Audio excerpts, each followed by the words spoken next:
Hello, everyone.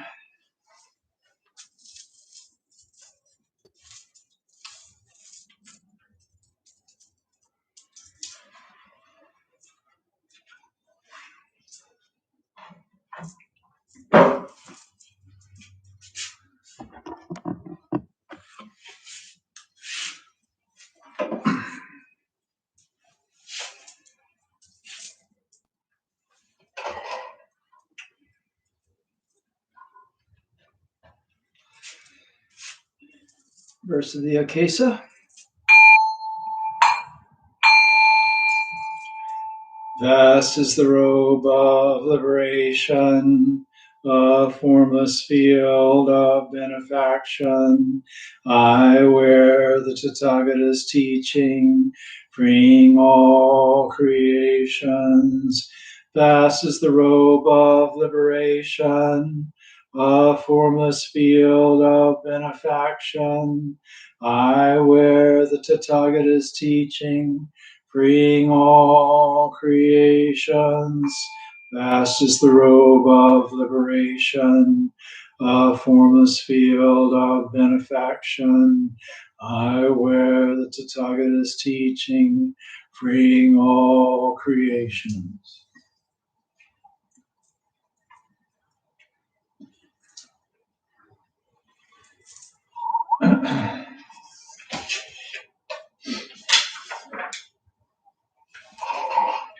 Gata of Atonement. All evil karma ever committed by me since of old, on account of my beginningless greed, anger, and ignorance, born of my body, mouth, and thought, now I atone for it all. All evil karma ever committed by me since of old, on account of my beginningless greed, anger, and ignorance, born of my body, mouth, and thought, now I atone for it all. All evil karma ever committed by me since of old, on account of my beginningless greed, anger, and ignorance, born of my body, mouth, and thought, now I atone for it all.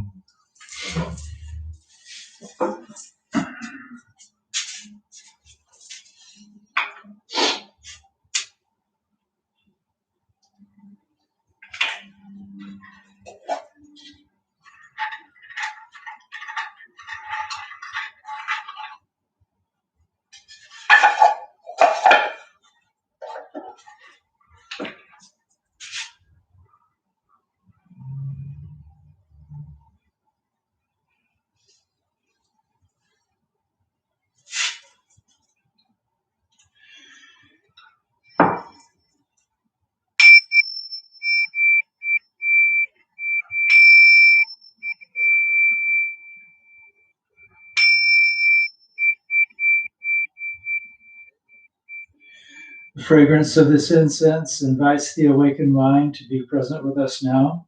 The fragrance of this incense fills our room, protects and guards our minds from wrong thinking. The fragrance of this incense unites us with precepts, concentration, and insight. We offer it for all beings.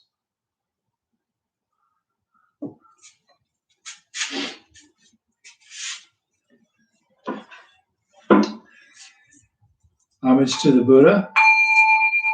Namo tassa bhagavato arahato samma sambuddhassa. Namo tassa bhagavato arahato samma sambuddhassa. Namo tassa bhagavato arahato samma sambuddhassa. I go to the Buddha for guidance. I shall become one with the Buddha. I resolve that I shall each day follow the way of life He laid down for us to walk and awaken to His supreme wisdom. I go to the Dharma for guidance. I shall become one with the Dharma. The gates of Dharma are manifold. I vow to enter them all. The goal of wisdom is ever beyond. I shall attain it. I go to the Sangha for guidance. I shall become one with the Sangha. In the spirit of universal fellowship and as a member of the Sangha, I pledge myself to strive for the enlightenment of all beings.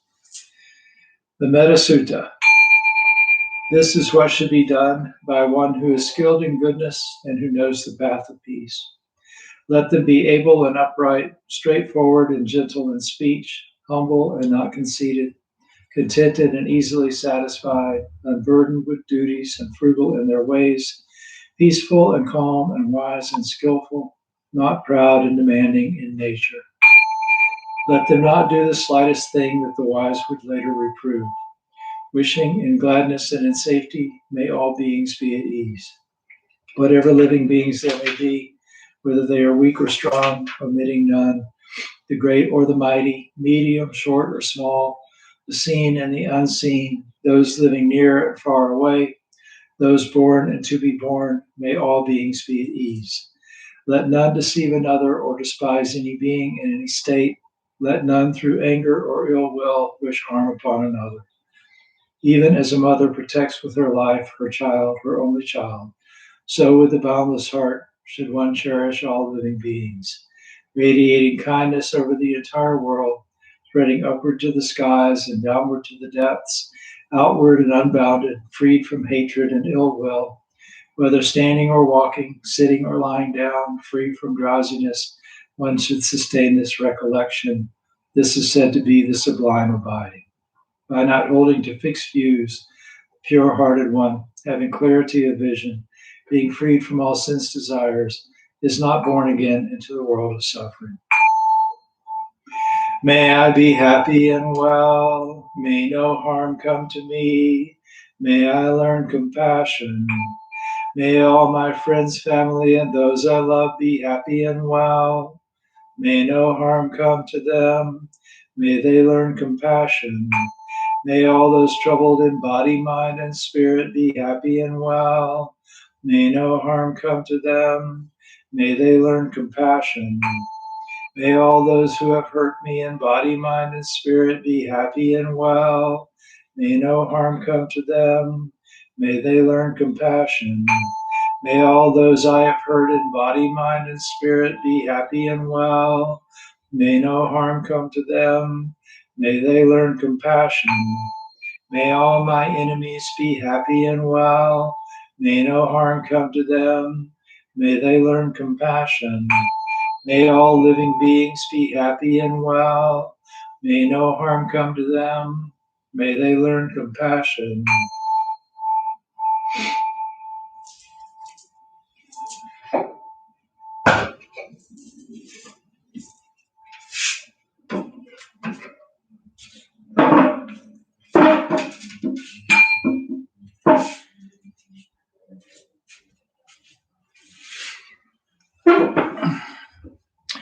Moving closer for meditation and the final dedication, and also because there was a notification of some sort that popped up on my computer. I wanted to make sure I was still connected. Apparently I am. So we're going to do equanimity tonight. I'm not going to set the timer because I'm not sure how long it'll take. 15 minutes, probably-ish.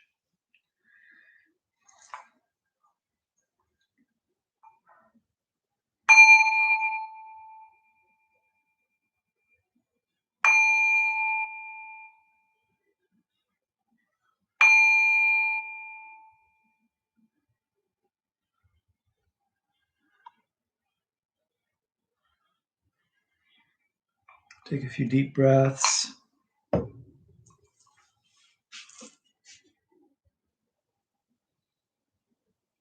Belly expanding nice and freely.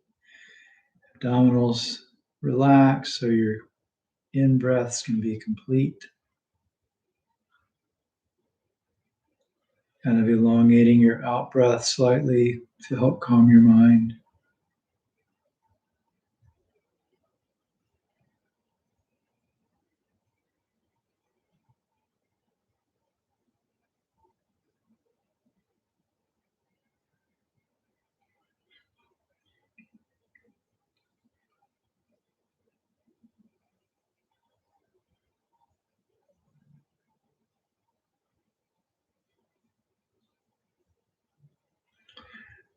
Breath settling into just a comfortable, natural way of breathing,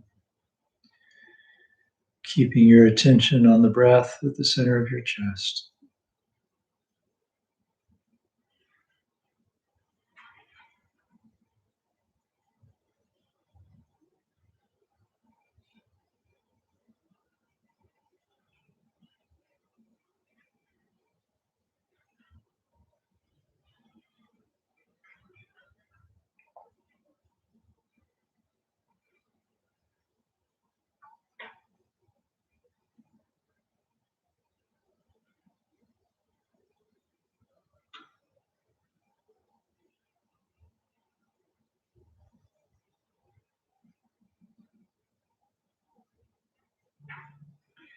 We'll work our way toward toward equanimity, beginning with metta.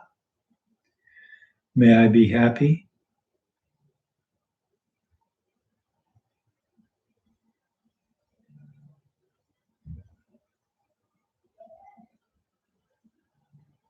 May I be free from animosity.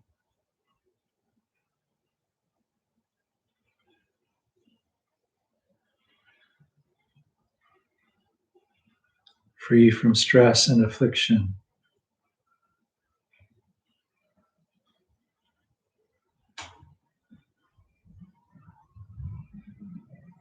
May I look after myself with ease.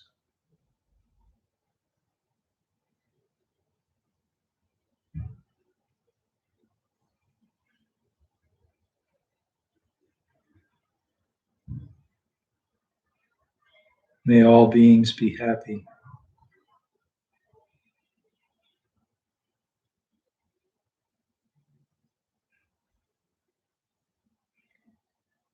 May all beings be free from animosity.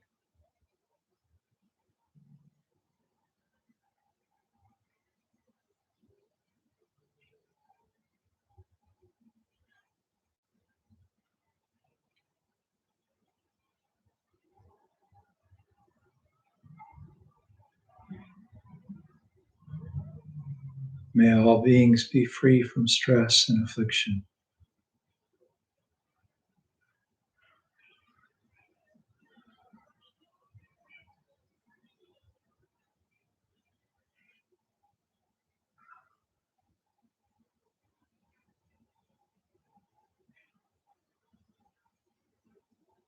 May all beings look after themselves with ease.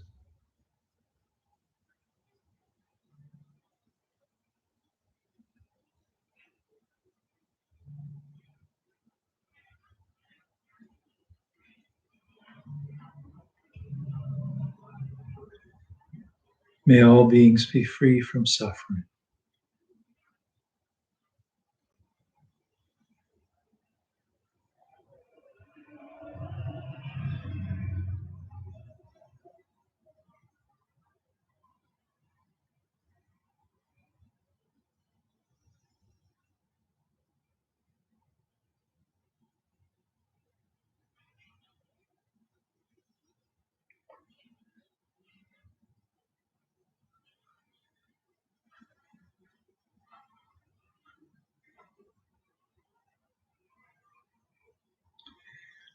May all beings appreciate their blessings.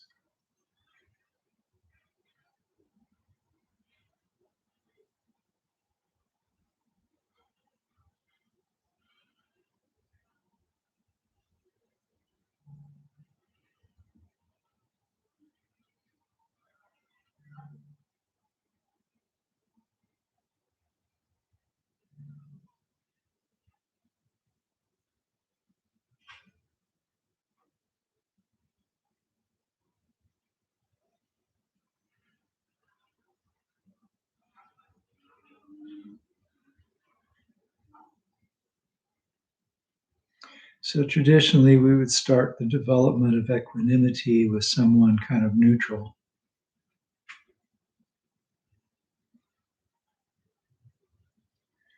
So think of your acquaintance.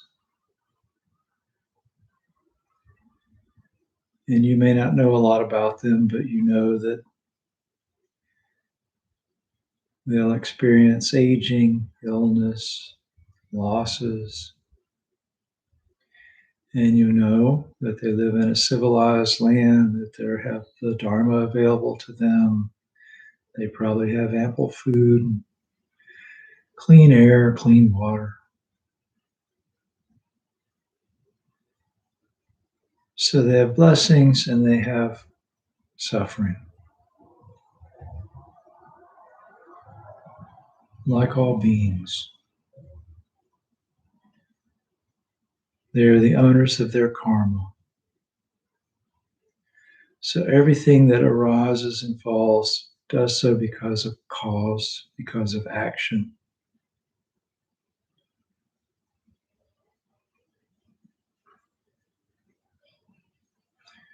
So where they are is the result of their past actions. Where they go from here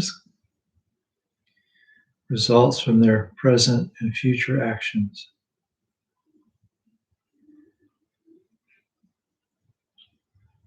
They are the heirs to their karma.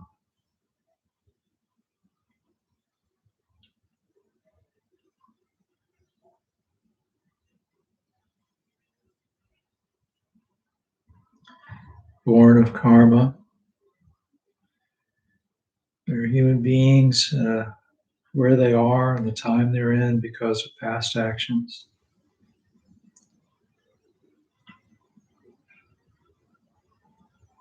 They're related to others by karma, by their actions.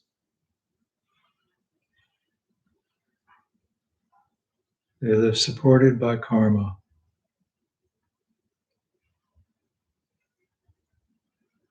Whatever they do, good or evil, they'll inherit the results.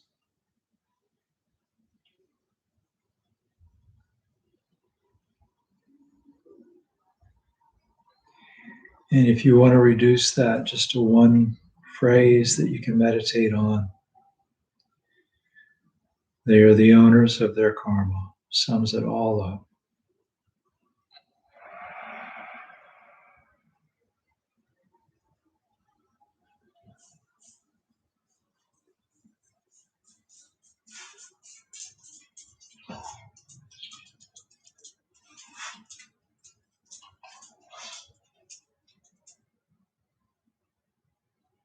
And then turn your attention to yourself. I am the owner of my karma.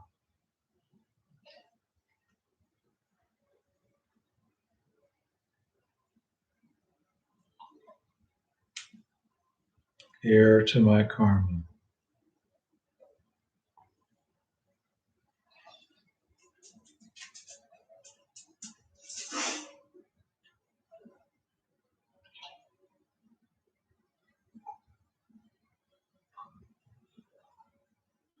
I am born of karma.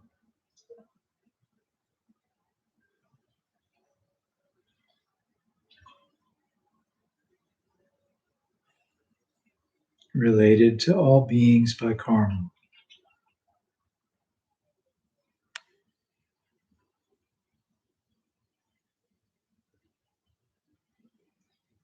I live supported by my karma. Whatever I do, good or evil, I will inherit the result.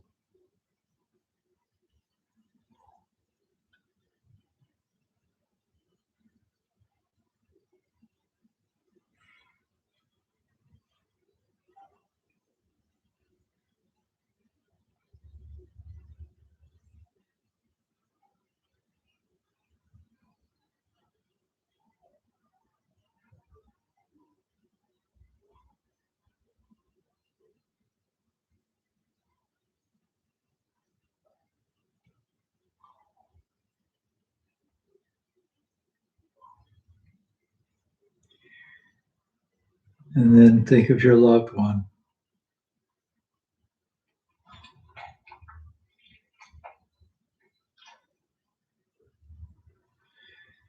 And you can use all those phrases if you remember them, or just they are the owner of their karma. And just hold them in your presence and experience the significance of that truth. They are the owners of their karma.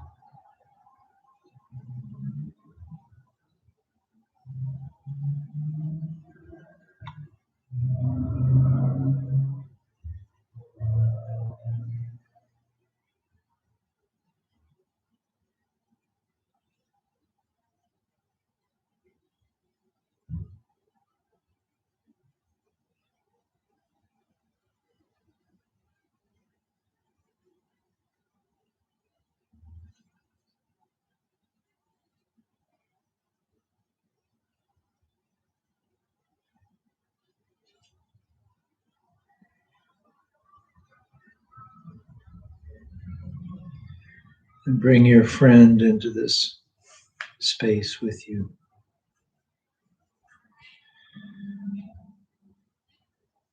Consider the significance of this reality that they are the owners of their karma.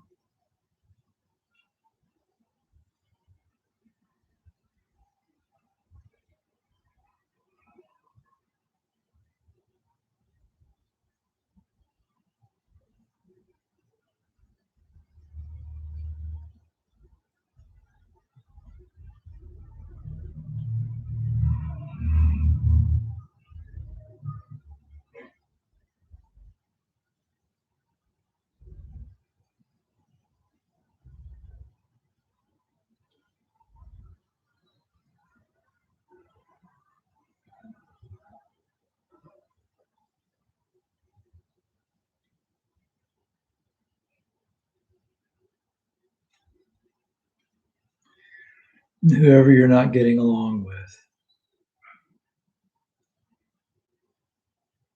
hold them in mind. See what happens when you think of this with them. Does your compassion increase?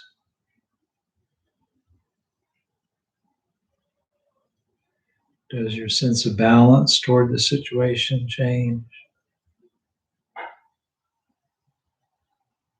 They are the owners of their karma.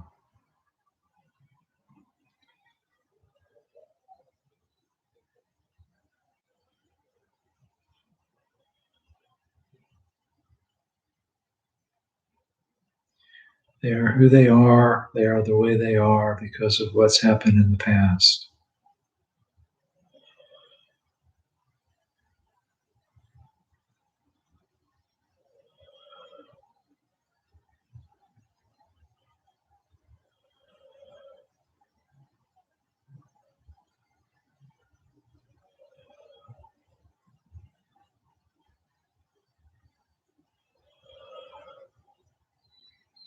All beings are the owners of their karma, heirs to their karma. All beings are born of karma and are related by karma. All beings live supported by karma. Whatever actions they do, good or evil, they will inherit the results.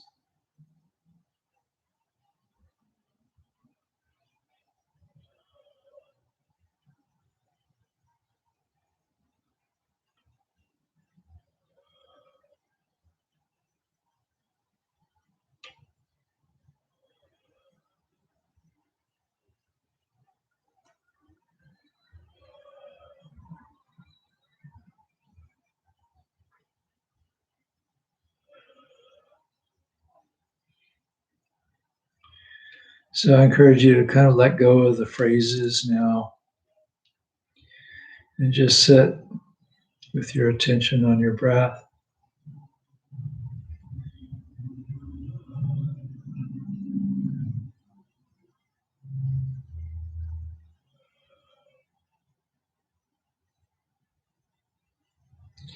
balanced and at peace amid all the change, all the coming and going. Still balanced, still at peace. That's equanimity.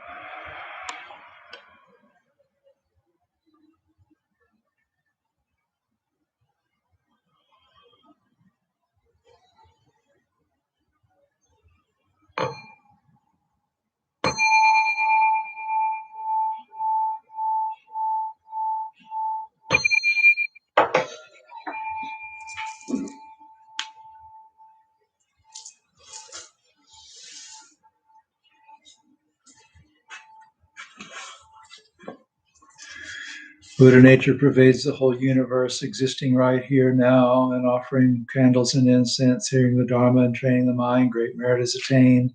We dedicate this merit to the great Master Shakyamuni Buddha, the all-pervading and everlasting three treasures, the 16 guardians and all protectors of their Dharma and their relations throughout space and time, to all ancestors of this Sangha and all beings in the Dharma world. May penetrating light dispel the darkness of ignorance. Let all karma be resolved and the mind flower bloom in eternal spring. May the Dharma body maintain strength and health, and years of life be lengthened for all teachers of this Sangha. May their vows be fully realized, and may they live in perfect peace with Buddha Dharma. We pray for those suffering from violence and those who grieve for them, for those living in oppression, for those who are imprisoned who should be free, for all refugees from violence, hunger, and catastrophe, man-made or natural. We pray for the health and well-being of those suffering from diseases of body, mind, or spirit, those working toward the healing of those afflictions.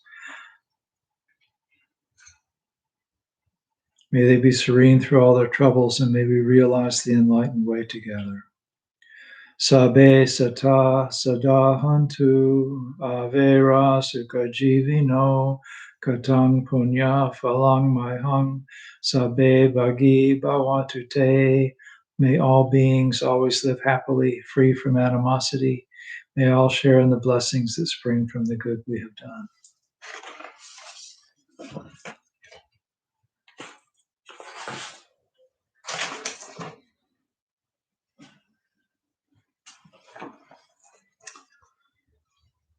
So, hope everyone is doing well. So, I'm going to finish up talking about the Mangala Sutra, the Blessing Sutra.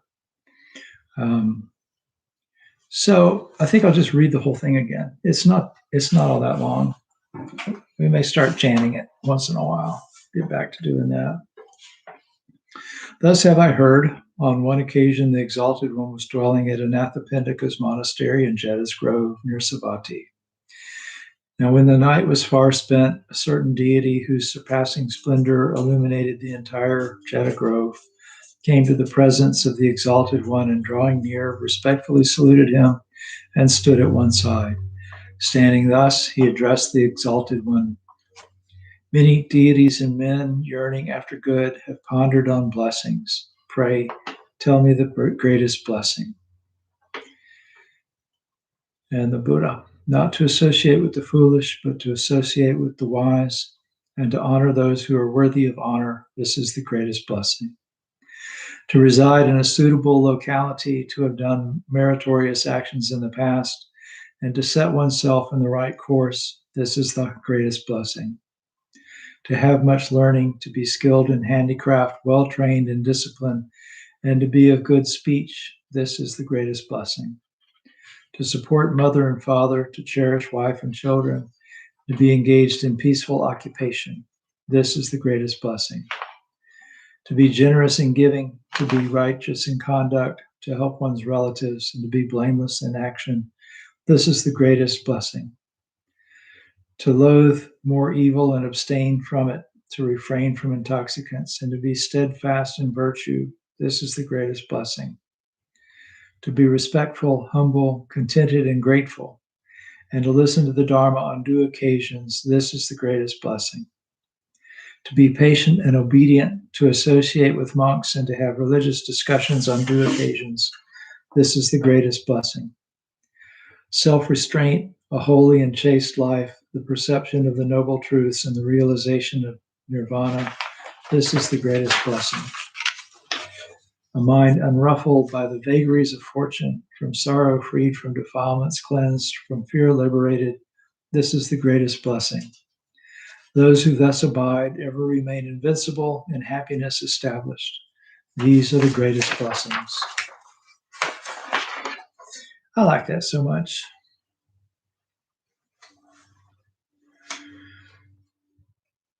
So, I don't remember for sure where we left off. I hadn't really planned it. I just figured I'd talk until I ran out of time last time.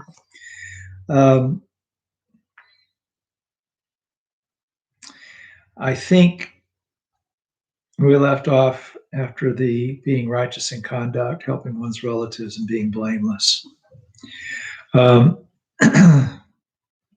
So to loathe evil and abstain from it. Even if we talked about that one last time, we should talk about it again. So, the teachings of the Buddha are summed up by what? Do good, avoid doing evil. Actually, avoid evil. It's a little difference. And purify the mind. That's what the Dharma boils down to. And so he's saying basically refraining from evil. I meant to look up another translation of this and compare them, because this is actually not the way I'm the most used to seeing it, to loathe more evil and abstain from it. I think it means just to recognize evil when you see it, and to abhor it, to not want to spend time with it and abstain from it. So you may recall from last time that the whole thing starts off by saying not to associate with the foolish, but to associate with the wise. And we talked about what? Well, we didn't talk because it's YouTube. I talked about why, this was important. And, if you spend time with foolish people, you're going to end up probably being foolish. You're not going to get smarter by hanging out with foolish people. And in the same way, you're not going to end up a person of greater virtue by hanging out with evil people, or by being in places where evil happens, as a matter of course. I have returned to the prison. You guys know that, to the correctional institution, and hanging out with incarcerated people in the context of a religious service.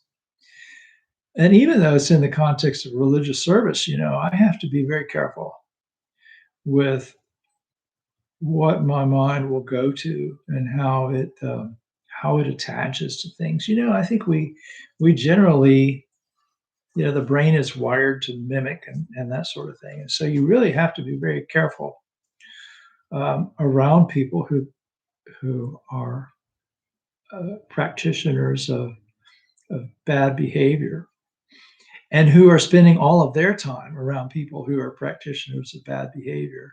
You have to be careful that you're modeling good behavior for them.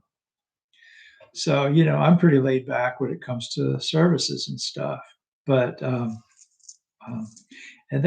they continued to meet during all this time that I wasn't coming in, which I was very impressed that they managed to keep a group going. And in fact, the number of people who are coming consistently had actually grown a little bit. But they also had gotten kind of lackadaisical about what they did in the meetings. So, because, it's a nice, quiet place where they're fairly safe. They don't have somebody looking over their shoulder all the time, although there's a camera. The chaplain has a computer on his desk that's wired to a security camera. So it's not like they can get away with much in the chapel. But, it's not like being in the dorm with a an officer right in the room with them the whole time either. And so, it's easy for them to get kind of slack. So I have to remind them of that, and I started my Dharma talk by asking them in an average day, how many hours did they spend just letting their mind do whatever it wanted to do?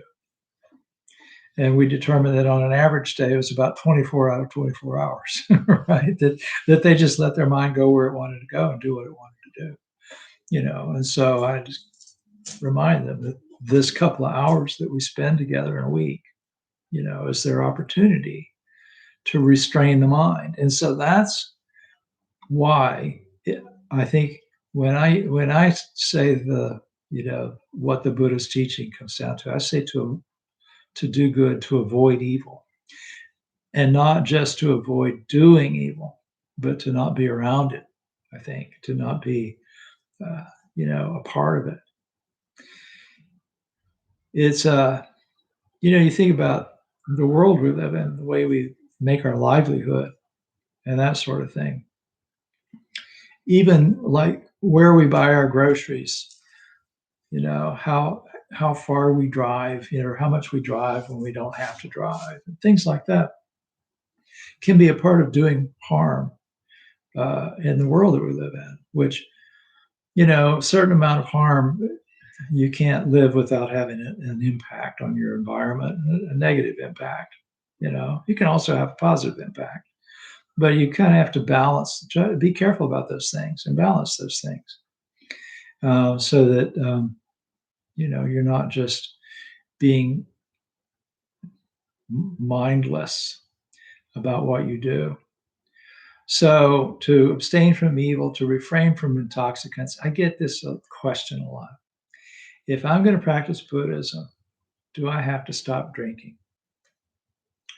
So first of all, if you have to ask that question, if the most important thing to you, if it's somebody says, here's a path to enlightenment, to freedom from suffering, and your question is, do I have to give up beer?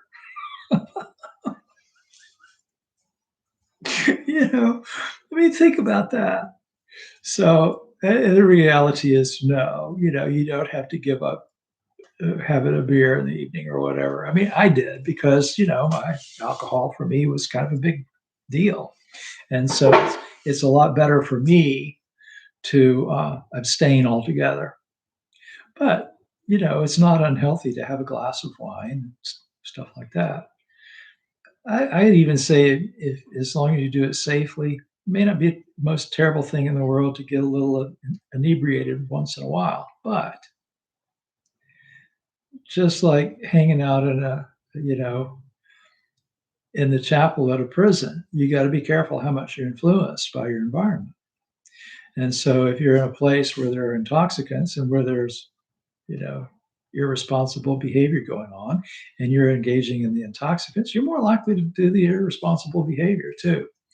So, that's why that's there.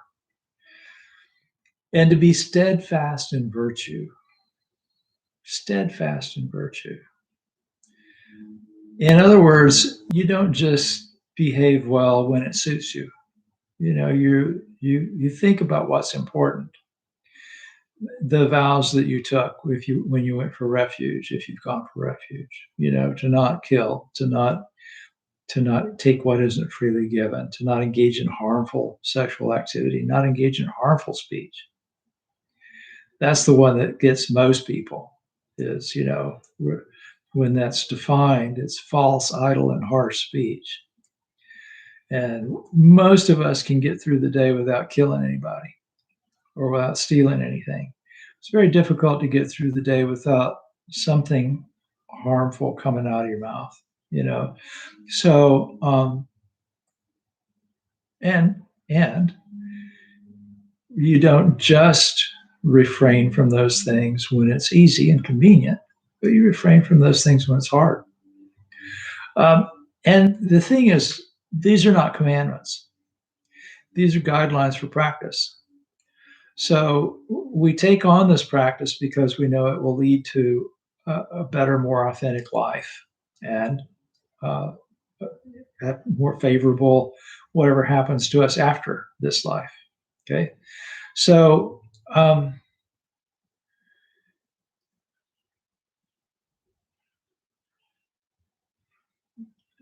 so you have responsibility, personal responsibility over what this means. We can't go through the day without causing the death of something. Maybe not, you might be a vegetarian, you might be a vegan, okay, and refrain from eating meat, refrain from eating dairy products because, there's abusing animals, or, I'm sure the animals are not too happy who are raised to as milk cows, or, you know, I know that, uh, you've all seen the pictures of what a hen house, a modern hen house looks like. It's not a pleasant thing, and that sort of thing. So it's difficult to eat meat or dairy, eggs and things without causing something to suffer indirectly. Um, but your responsibility is to be aware of that and know that, by the way, if you lived on just vegetables, you'd still be killing stuff. We can't live except at the expense of other beings. So, the Buddha, when he was a child, was taken out to watch this plowing ceremony, and his father walking behind a jeweled plow that was being pulled by an ox that was, decorated with, or a water buffalo, whatever it was, that was decorated with flower garlands and all of that. And this was to plow, to break the ground, ceremonially break the ground at the beginning of a planting season. It was probably a rice paddy or something like that that was being planted. And he saw that as the ground opened up, that insects and worms and things like that were revealed, and the birds flying down and eating them. So, and he realized this cycle of life and death, that we were intimately related with one another in this cycle of life and death. So you can't escape that. But what you can do is be very careful in how you live. Um, and and I'm not saying you all have to be vegan. I'm not. Mainly plant-based diet. What I'm saying is that you're not off the hook. The cycle of coming and going, the cycle of birth and death, uh, no matter what you eat. So whatever you do with some respect for it, and with some respect for this cycle of coming and going. And so that, I think, when we say to be steadfast in virtue, really means holding on to our virtue all the time, and not just when it's easy. To be respectful, humble, contented, and grateful. I really love that the word grateful is in there, because in some Buddhist cultures, gratitude is not really, I think in some languages, Asian languages, it doesn't really even quite exist.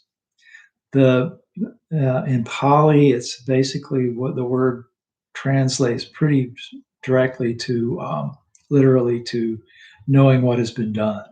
So it's being aware that something has been done that benefits you. And so that's gratitude. Um, so, and since we're in that particular verse, it's talking about listening to the Dharma on due occasions. That's the second part of the verse. Coming into a temple, you should do so with a certain amount of respect for the fact that you're coming into a temple. And I know when you're mainly coming into a temple in your living room or wherever your laptop is set up when you're watching, YouTube, it's a little hard to think about that, maybe. It's a little bit easier when you come into someplace like White Sands and you walk in and there's the Buddha, and most people are sitting quietly and that sort of stuff. But it prepares your mind to to to do the work that you're coming in to do, and to be humble in that moment means to recognize that your enlightenment depends on you being able to let go of some things and to recognize that there's something in the universe that's bigger than your ego, right? So what does humble mean? It means not putting yourself above everything else. So bowing is kind of the ultimate thing of doing that. You get as low to the ground as you possibly can. By the way, it's just killing me that I can't do the bows because of my knees. It's driving me crazy. I feel, but I bow as deeply as I can anyway. To be patient, and it says obedient. I think it's more compliant, more amenable. I don't think obedience is a great choice of words there. Um, to associate with monks and have religious discussions on due occasions. There's a lot in that: patient and compliant, and to associate with monks and to have religious discussions. But basically, what it's saying is, again, it's kind of an extension of what I said before. Don't expect results right away. Put the teachings into action by following the guidelines as the Buddha laid them out. Associate with people who are living a good spiritual life, and talk about religion, or listen to the Dharma, talk have religious discussions. You think about it. What do you talk about most of the time? Crap, probably. I mean, that's what most of us do, gossip, or just what you need to get to do to kind of get through the day, or work related stuff and that kind of thing. When you talk about spiritual concepts, then that connects you to the fact that you're practicing a spiritual life. And that's going to connect you to all these other things that lead to blessings, because you're having conversations with people who are on the same path you're on and supporting one another in that path. So don't sit down and argue, right? I mean, one way to have spiritual conversations would be to talk about how, some other temple you went to is a lot better than this, or this isn't the right way to do this. There's a better way to do this. In fact, I encounter that once in a while, where you'll go to some place and they're using a translation of the Gata of Atonement, where it says all. In fact, it's driving me a little crazy getting used to going to the prison again, where they say all harmful karma. I made the decision to make it evil karma, because that's the way it's originally translated. And a lot of people sort of water it down with this harmful thing.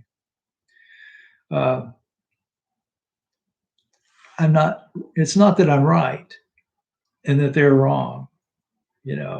It's it. Although the reaction, the sort of being habituated to doing it one way or another, goes, something wrong with here, right? I chose it because there was a specific point that I wanted to make sure that everybody got. Somebody else chose a different way because there was a different point they wanted to make sure everybody got. No right and wrong there, but the mind can react to it that way. So when you're having religious conversations, be careful about that sort of thing. It's not, you're not looking to judge others' religious practice. You're looking to find ways to practice together. Self-restraint, a holy and chaste life, the perception of the noble truths, the realization of nirvana. So this is talking about, taking the practice as far as it can go. Holy and chaste life would have referred pretty specifically to a monastic life, probably. But still, if we see our lives as a reflection of our practice, then, chastity still can happen within the context of whatever relationship we're in, can't it? So, and that's going to happen because of self-restraint, the perception of the noble truths. I'm going to experience suffering because I was born. There's a cause. There's something that, number one, how much suffering I experience is a result of how the mind engages in things, and also whether I come back to it next time around, or whether I transcend it is a result of how my mind engages with what comes up in this life. And if I want to transcend it, then I need to cultivate right view, right intention, right speech, right action, right livelihood, right effort, right mindfulness, right concentration. I need to practice compassionate living, purify the mind through, uh, you know, developing more skillful mental habits, and to see what leads to stress and what leads to happiness, and develop those things that lead to happiness and let go of those things that lead to stress. So that's the greatest blessing. In fact, that one right there probably will take care of getting all the others. But anyway, a mind unruffled by the vagaries of fortune. So, in other words, conditions that are connected with living in the world. And there's a traditional teaching on these. So the translation that I used partly because it's got these great notes, and so it talks about the Pali that's actually used in this particular sutra. Loka Dhamma, conditions that are not necessarily connected with life in the world, and there are 8 of them: gain and loss, honor and dishonor, praise and blame, pain and joy. And so the blessing is that you have a mind unruffled by that. How does that happen? You recognize that gain is impermanent, and so is loss. You recognize that honor and dishonor, praise and blame, pain and joy, all of those things arise due to causes and conditions, due to our actions, and due to just the fact that other people around us are also acting in the world, creating karma. Sooner or later, it's going to affect us. Even the Buddha went through some events where people were deliberately trying to dishonor him. So honor and dishonor. He was probably the greatest person alive at that time, at least in India, and yet there were people who wanted to disparage him. So you can't attach to those things. There are better things to attach to. Gain is great, but don't attach to it because it's going to be accompanied by loss. Honor is great, but don't attach to it because it's going to be accompanied by being disparaged, and so on. At the same time, if you're in pain, realize that that's going to pass. If you have sorrow, you're also going to have joy. I was in a meeting with a bunch of psychology students, counseling students, and stuff the other night. A grief workshop or grief. It was basically a panel discussion with religious people talking about grief, and we all said kind of the same thing in different ways at one point or another. That you can't have joy unless you can also experience sorrow. That those two things are flip sides, 2 sides of the same coin, basically. If you care enough about somebody to grieve for them when they're gone, then when you're with them, you're gonna be very happy. So anyway, I don't want to get it. That's a whole other Dharma talk. But don't let your mind be dragged this way and that way by these things that arise just due to living. And then the final thing is thus, those who thus abide ever remain invincible. Invincible. That's the highest blessing. If you develop all of that stuff, whatever happens to you, you're still going to be okay. And happiness established. Those are the greatest blessings. So I hope that you enjoyed this, going through this particular sutra.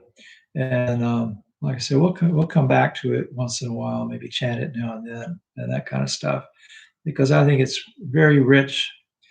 Something that every time I approach it again, I get something new out of it. So, and if you email me, if you can't find it, email me. I'll send you a link. So thank you very much for being with me tonight. It's always so nice to come here and see everyone saying hello to each other and all that. Helps me feel connected to my spiritual community also. So I hope you have a great evening. Look forward to seeing you tomorrow night if you come. And hope you're getting a chance to listen to the adventures of Sariputta and Moggallana, and that you're enjoying those. So have a good night.